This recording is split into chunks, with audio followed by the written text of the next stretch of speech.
നമസ്കാരം. സമുദ്രം ഒരുപാട് ജീവജാലങ്ങൾ ഉള്ള സ്ഥലം. മനുഷ്യർ ഉൾപ്പെടെയുള്ള ജീവനുകളുടെ തുടക്കം അവിടെ നിന്നാണ്.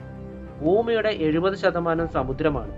ആഗോള വാണിജ്യ മേഖലയിൽ സമുദ്രങ്ങൾക്കുള്ള പങ്ക് വളരെ വലുതാണ്. പ്രാചീന കാലം മുതലേ മനുഷ്യൻ കടൽ മാർഗം കച്ചവടങ്ങൾ ചെയ്യാറുണ്ട്. പല യുദ്ധങ്ങൾക്കും സമുദ്രങ്ങൾ സാക്ഷ്യം വഹിച്ചിട്ടുണ്ട്.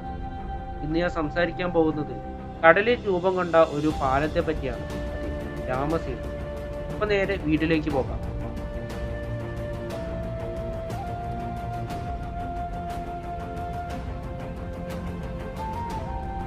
രാമസേതു വർഷങ്ങളായി ഇതിന്റെ പേരിൽ പല ചർച്ചാ വിഷയങ്ങൾ ഉണ്ടായിട്ടുണ്ട്. ചിലർ പറയുന്നു രാമസേതു രാമൻ ഉണ്ടാക്കിയതാണ് എന്ന്. എന്നാൽ മറ്റു ചിലർ പറയുന്നു അത് നാച്ചുറലി ഉണ്ടായതാണ് എന്ന്. സത്യത്തിൽ രാമസേതു രാമൻ ഉണ്ടാക്കിയതാണോ അതോ നാച്ചുറലി ഉണ്ടായതാണോ? ഇതിനെപ്പറ്റി പറയുന്നതിന് മുമ്പ് രാമസേതുവിനെ പറ്റി നിങ്ങൾ അറിയും. ഇന്ത്യയിലെ പാമ്പൻ ദ്വീപും വടക്കു പടിഞ്ഞാറൻ തീരത്തുള്ള ശ്രീലങ്കയിലെ മാന്നാർ ദ്വീപും തമ്മിൽ ബന്ധിപ്പിക്കുന്ന ഒരു ശൃംഖലയാണ് രാമസേതു. ആഡംസ് ബ്രിഡ്ജ് എന്നും ഇതിനെ വിളിക്കുന്നു.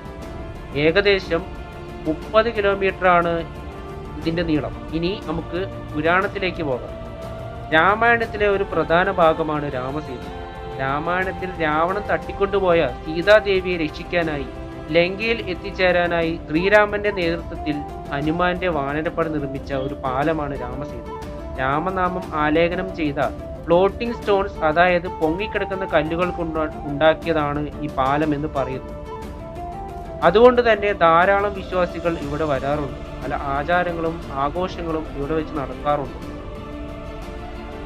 എന്നാൽ രാമസേതുവിന് പിന്നിൽ ഒരു ശാസ്ത്രമുണ്ട്. പണ്ട് സേതു സമുദ്രം എന്ന പേരിൽ ഒരു പ്രോജക്റ്റ് ഉണ്ടായിരുന്നു. അതിന്റെ ഭാഗമായി ജിയോളജിക്കൽ സർവേ ഓഫ് ഇന്ത്യയും ആർക്കിയോളജിക്കൽ സർവേ ഓഫ് ഇന്ത്യയും നടത്തിയ പഠനത്തിൽ അവർ ഒരുപാട് ആഴത്തിൽ പോയി രാമസേതുവിനെ പറ്റി പഠിച്ചു. അവർ അതിന്റെ സോണോഗ്രാഫും എടുത്തിരുന്നു. ഇതിൽ നിന്നും അവർക്ക് മനസ്സിലായത് ഇത് നാച്ചുറലി ഉണ്ടായതാണ് എന്നാണ്. ഇതവർ സുപ്രീം കോടതിയിൽ സമർപ്പിച്ചിട്ടുമുണ്ട്. ഇത് ഉറപ്പിക്കാനായി അവർ 2 കാര്യങ്ങളാണ് പറയുന്നത്. അതിൽ ഒന്നിതാണ്, ശ്രീലങ്ക ടെക്ടോണിക് പ്ലേറ്റ്സിന്റെ മൂവ്മെന്റ്സ് കാരണം ഇന്ത്യയിൽ നിന്നും വേർപെട്ടു പോയ ഒരു പ്രദേശമാണ്. അത് പറയാൻ കാരണം തമിഴ്നാട്ടിൽ ഉത്ഭവിച്ച് ബംഗാൾ ഉൾക്കടലിൽ ചെന്ന് ചേരുന്ന 2 നദികളാണ് താമരഭരണിയും വൈഗൈ റിവറും. കടലിൽ വെച്ച് ഇവ രണ്ടും തമ്മിൽ യോജിക്കുന്നു. എന്നിട്ട് കടലിനടിയിലൂടെ ശ്രീലങ്ക വഴി ഒഴുകുന്നുണ്ട്. രണ്ടാമതായി പറയുന്നത്, നമുക്ക് 2 മൺസൂൺ സീസൺ ഉണ്ട്. ജൂൺ മാസത്തിന്റെ തുടക്കത്തിലുള്ള സൗത്ത് വെസ്റ്റ് മൺസൂണും നവംബർ മാസത്തിനും ഡിസംബർ മാസത്തിനും ഇടയ്ക്ക് വരുന്ന north east monsoon. South west മൺസൂണിൽ കാറ്റ് വീശുന്നത് കിഴക്ക് ഭാഗത്തേക്കും നോർത്ത് ഈസ്റ്റ് മൺസൂണിൽ കാറ്റ് വീശുന്നത് പടിഞ്ഞാറ് ഭാഗത്തേക്കുമാണ്. ഇങ്ങനെ കാറ്റ് വീശുന്നത് കൊണ്ട് 2 ഭാഗത്തു നിന്നുമുള്ള തിരമാലകളിലുള്ള കല്ലും മണലും മറ്റ് അവശിഷ്ടങ്ങളും തമ്മിൽ യോജിച്ച് ഇങ്ങനെ ഒരു സ്ട്രക്ചർ ഉണ്ടാകുന്നു. ഇത് ഇവിടെ മാത്രമല്ല, ലോകത്തിന്റെ പല ഭാഗത്തുമുണ്ട്. ഇതിനെ ഘടനാപരമായി നമുക്ക് സ്പിറ്റ്, ലഗൂൺ, പിന്നെ ടോംബോളോ എന്ന് 3ആയി തരംതിരിക്കാം. രാമസേതു ഒരു ടോംബോളോ ആണ്. കാരണം ഇത് ബന്ധിപ്പിക്കുന്നത് ഒരു മെയിൻലാൻഡിൽ നിന്ന് മറ്റൊരു ഐലൻഡിനെയാണ്. ഇനി രാമസേതുവിന് എങ്ങനെയാണ് ആദംസ് ബ്രിഡ്ജ് എന്ന പേര് വന്നത്? അതിന്റെ കഥ ഇങ്ങനെയാണ്. ഏദൻ തോട്ടത്തിൽ നിന്നും ആദത്തെയും ഹവ്വയെയും പുറത്താക്കിയപ്പോൾ ആദത്തെ കൊണ്ടിട്ടത് ശ്രീലങ്കയിലും ഹവ്വയെ കൊണ്ടിട്ടത് സൗദി അറേബ്യയിലുമാണ്. ആദം ഈവയെ കാണാനായി ഉണ്ടാക്കിയ പാലമാണിത് എന്ന് ഇസ്ലാമിക് വിശ്വാസികൾ പറയുന്നു.